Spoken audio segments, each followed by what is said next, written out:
Hello, Malaysia. I am Matt Goss. I'm one of the lead game designers here on World of Warcraft. And I'm Patrick Dawson, the technical director for World of Warcraft. We're looking forward to bringing you an excellent expansion with Battle for Azeroth on August 14th.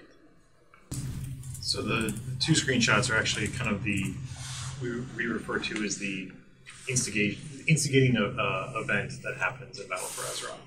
So we have, the World Tree burning. We also have the Battle for Lordaeron. These are two events that happen before the expansion starts, but in there's something that players will play through a little bit ahead of time. So you'll get context of what happens there. It will be just like when we get to the story in the game that will be answered. Right now, I think there's those events have happened, and so depending on whether you're Alliance or Horde, you might have a different interpretation of which way it plays out. I can't. Yeah, it'll be something to discover as we play. Yeah. Yes, there is basis to that rumor. We are. I think Ian actually announced it in one of his Q&A sessions a few weeks ago. So we're going to a world in Battle for Azeroth where all loot is personal. We're going to keep the same systems that we had in place for Legion for personal loot. We've done a lot of work on those over the expansions of adding a better display so you can see what other people get, and also loot tradability. So if you have a piece of armor that's equal to this in a specific slot, so let's say you get a breastplate, you get a better breastplate. That new breastplate, if it's a higher item level than one you've seen before, that will be bound to you. If you get one that's equal level or lower, then you can trade that to other players. We made that change. It's not really specifically targeted at split rating for making that change. We're really looking at it more as personal loot as a better experience for our players. Like if you're participating in the content, I want you to feel like you're rewarded. I think it's like as guild leaders that we are, I think that's a thing that we like is having people feel like they come for a reason and have something to look forward to. Having it impact split rating, I think, for players trying to find the best way to get an advantage. I think we learned a lot of lessons from both Legion and Warlords of Draenor and how we did flying and what we liked and didn't like about that. I think we do agree that when something first launches, the best way to experience that content is through traveling on a normal mountain, not a flying mountain. And there's a possibility we'll enable flying in the future. I do think we like what we've done in the past, and we certainly learned from that. Yeah, we've actually taken, so we've kind of done Legion, we did a big pass on classes, and we did a lot of work on those. For Battle for Azeroth, we're taking a little bit more of a targeted approach to things. So we had two specs that really got quite a bit of TLC in this expansion, which is Survival Hunter and Demonology Warlock. Those are both playable on our alpha as well. We're still kind of in that feedback stage, I'd say, where we're still collecting feedback and iterating on it. But those two classes have pretty major changes to their rotation and the way that they play out.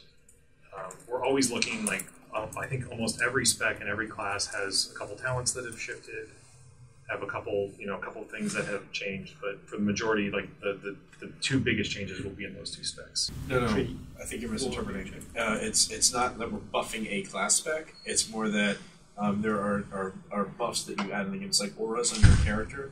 Buffs for all classes. No, items. No, it's it's like a spell. It's a specific spell that you cast that's called Arcane Intellect or Power Word Fortitude. And what those spells do is they up your stamina by a couple hundred, and they up your intellect by a couple hundred. They existed before Legion, and we took them out for Legion, and those are coming back now. So if you're a mage, you can cast the spell and you can make your group better. Is it just for mages? It's mages, priests, I think, are the two that we added back. So it's I don't think so. Okay. Yeah. I think the only thing I can really share is we're going to Zandalari Troll Home, and since it's a little bit of a troll themed expansion, if you're playing Horde, it would be really hard for us to get away with not having Vol'jin as part of it. So he has a storyline.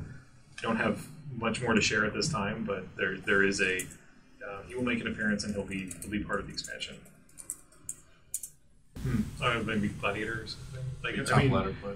I could say that we with every class, every spec, we really do try to make sure that everybody has they should be able to participate in any kind of content. So we really try to make changes to make that true. Sometimes it can be difficult with the class mechanics and what the current meta is, because it's a lot of times it's driven by the player's perception, not necessarily what is balanced in the game.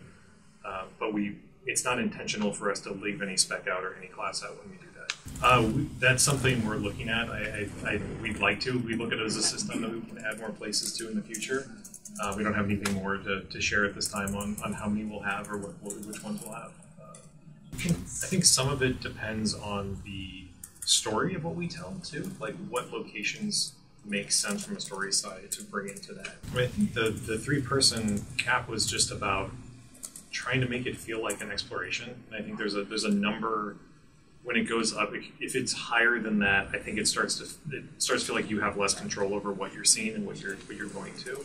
I don't think we're really locked into 3 forever. Like, I think there's a world where bigger islands might require bigger expeditions, which would be cool. But for right now, like we're seeing this 3 and how it plays out over the islands that we have now. It was also really important for us to have it be role agnostic, and I think as you add more players to it, roles become more important. Right? We didn't want to force you to have a tank or force you to have a healer. This way, it kind of keeps it smaller, so you can focus on the exploration aspect of it. Some of that's to be determined. We haven't gone through the entire reward structure yet and figured all that out. But I will say that we don't look at war mode as having a vector of exclusive rewards that you can only get through war mode. We prefer that those rewards were, because we want it to feel optional. If it felt like I really want, like, I know if we put a mount in war mode, you would feel like you were obligated to go do that because you have to have that mount. I would do war mode anyway. You would do war mode anyway. Yeah. And we want to make sure that players still have that choice. So it would be any reward that we give you, it's more about efficiency in that mode so that you make up for the fact that you're getting PvP content the whole time. But it should be able to get it, whether it's through WarQuest or whether it's from another system, they'll be available other places. I think this is one of those, like, you're going to have to play through the quest line, because it's going to be hard to explain. Yeah, it's a cool story. I think you'll enjoy it. What we talked about at BlizzCon was actually, she's going to make an appearance. Minishar is going to be a part of the expansion. I think that's going to be I think when we look at the storyline of Battle for Azeroth, we have these 2 strong factions that are going to war, and the third one shows up. I think what we're excited about, and what we're, the storyline of what happens then. Like, we've seen Alliance and Horde team up before. That's been a thing that we've done against greater evils. I mean, this is the biggest war we've had in World of Warcraft. So I think we'll have to see what happens. I think we're always looking for efficiencies and ways we can improve our user interface. And we do look at quality of life changes we can make. We do think it's important to keep the quest log to have a fixed size, because if you open it up to have hundreds of quests, that becomes unmanageable too. We really want you to focus on what a core set of quests are, rather than have you get too disorganized with.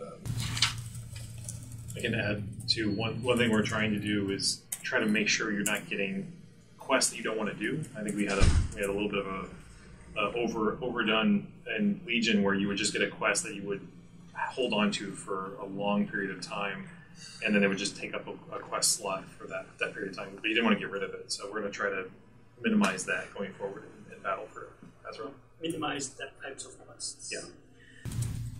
We have this is all still in development, so we're working through them. One of the things we have talked about, I think Ian used the example in the event this morning about a supply drop. Like, there's something happens that is, an event happens where something comes out and spawns in, and then both sides are compelled to go and fight over it, and whoever gets it gets some bonus.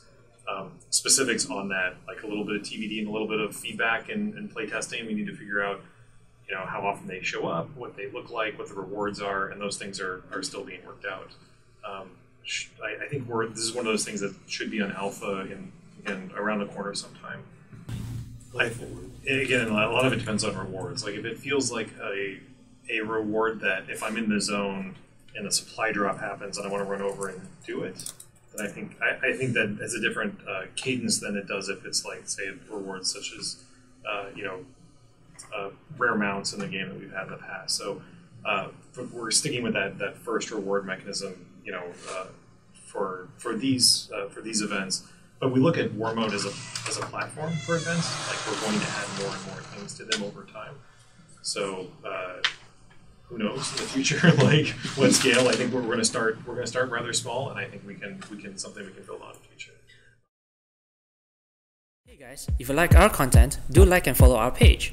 Also, select See First to get the latest game news and updates. Don't forget to subscribe to our YouTube channel and select on the notify button to get notified to our latest gameplay trailers. Don't miss out.